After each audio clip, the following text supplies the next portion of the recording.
Hi, everyone. It's Eric Hazard, CEO of Vested Ventures and Managing Director at Vested. I'm joined today by Vested's Chief Economist, Milton Ezrati. Milton recently wrote a piece that's available on Vested's blog about combating COVID-19, and we're looking at both the Fed and congressional response thus far. Milton, thank you so much for joining me today. It's a pleasure to be here. I really appreciate the piece that you wrote, and I know that we're kind of early days in. I think what I heard today on CNBC and Bloomberg, and it's paraphrasing that famous Churchill quote, we're now at the end of the beginning.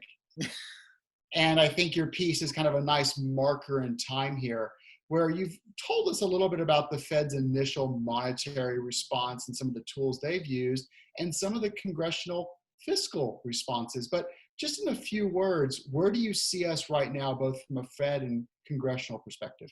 Well, I think that we have actually mounted, and this is amazing because I'm usually very cynical about Washington, but I think they have mounted a well-crafted program of about the right scope. Now, I'm sure people will say, because there will be economic negatives in this environment, they didn't do enough, they didn't do it soon enough, that sort of thing. But the $2 trillion from the Congress, the program that President Trump just signed into law, and the Fed's trillions more in liquidity should be adequate to the job. But what I'm most impressed with, and I don't want to appear too optimistic in this environment because it's just not fashionable these days, but what I'm most optimistic about is that the measures, both from the Fed's point of view and from the congressional, or I should say the administration's point of view, are well crafted to deal with the unique nature of this economic emergency. The medical emergency is not my strong suit, but the economic emergency has unique features, and the policies coming out of both the Fed and this program from the administration deal with them. Indeed, this is definitely unprecedented times that we're seeing right now. And you certainly mentioned that in the piece, and how we often hear no recessions like the previous one, but this is something like you, and you're mentioning like this isn't just an economic recession, but there's a medical and healthcare concern as well, which I think, to your points, have been addressed by congressional action, which is good to see. One of the things that you mentioned in your piece, though, is the potential for risks in both the Fed and the Congress response. And again, early days here, but where do you see some of the risks in each of those responses?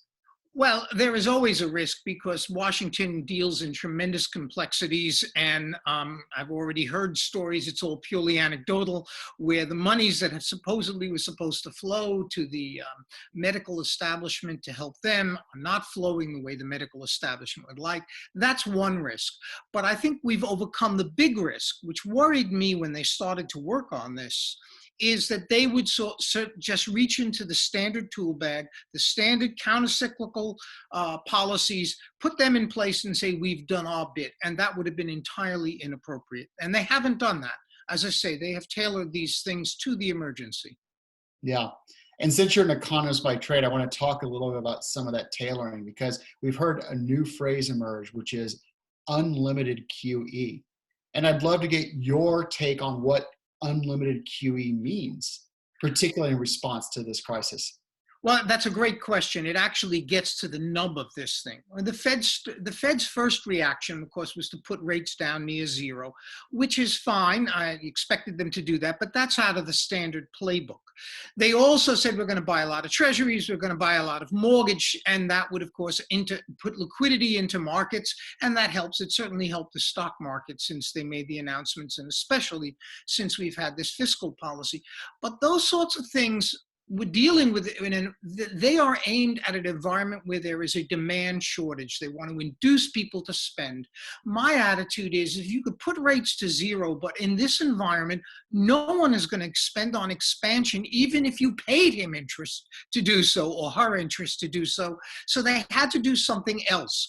And a lot of what the Fed has done, some of it dependent on what Congress subsequently passed, was said we would lend directly.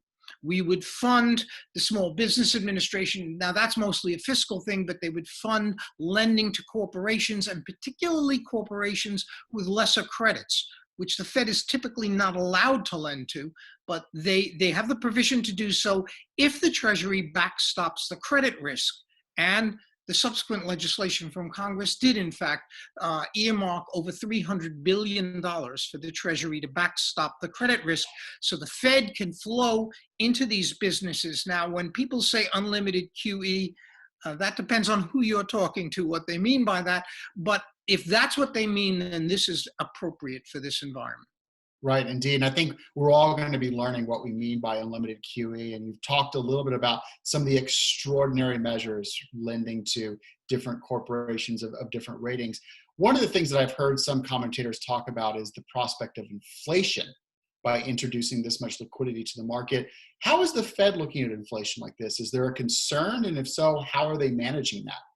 Well, you've gotten to a big debate that's been occurring at the Feds from long before this crisis. There are people on the board, governors and Fed presidents, who say we're putting in too much liquidity or we have to withdraw the liquidity. But wait, from the crisis of 2008, 2009, all that liquidity has not gone away.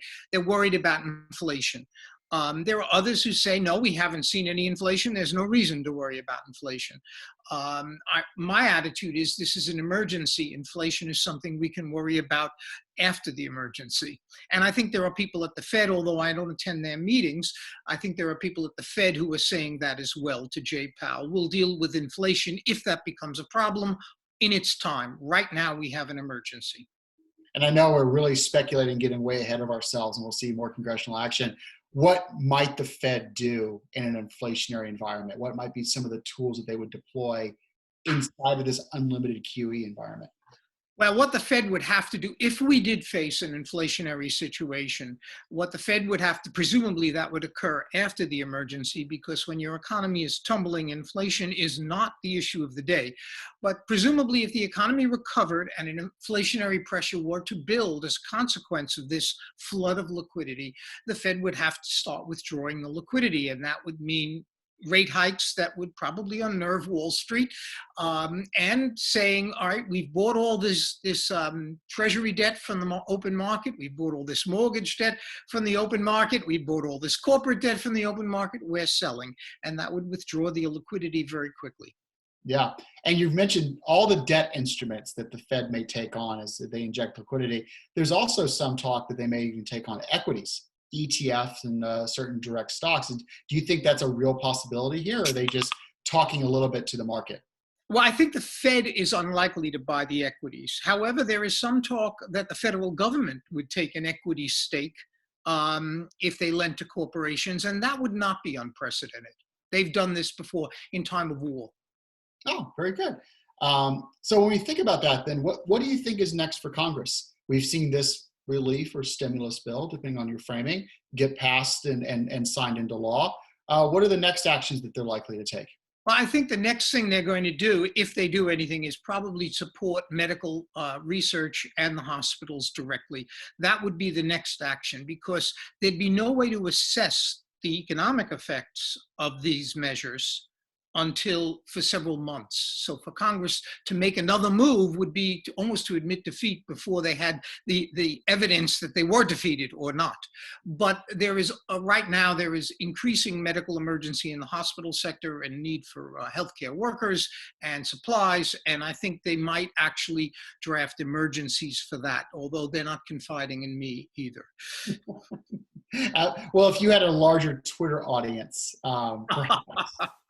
Perhaps. Not as large as the president's, though. Yeah, and we've talked a lot about emergency actions, as you just mentioned, and all of this is very much in the near term. What do you think some of the long-term implications are from both the Congress and Fed actions on this? Well, I think you brought up the inflation. No one knows how much this stimulus, it's the same thing as a war or an emergency. No one knows what the after effects of the stimulus are. So I think what we have to do is, as far as the special provisions that Congress has just passed and the president has signed into law, we have to be very diligent about sunsetting that when the economy gets back to some level of normalcy. The Fed can do it, can reverse itself without any special legislation, and the Fed has to be very sensitive to that as well. Now, I know there are some inflation hawks on the board, and I'm sure they will keep Jay Powell's feet to the fire on that point. Milton, thank you so much. We've covered a range of topics. Before we wrap up for today, is there anything else that you wanted to discuss or anything else you think is important for the audience to know?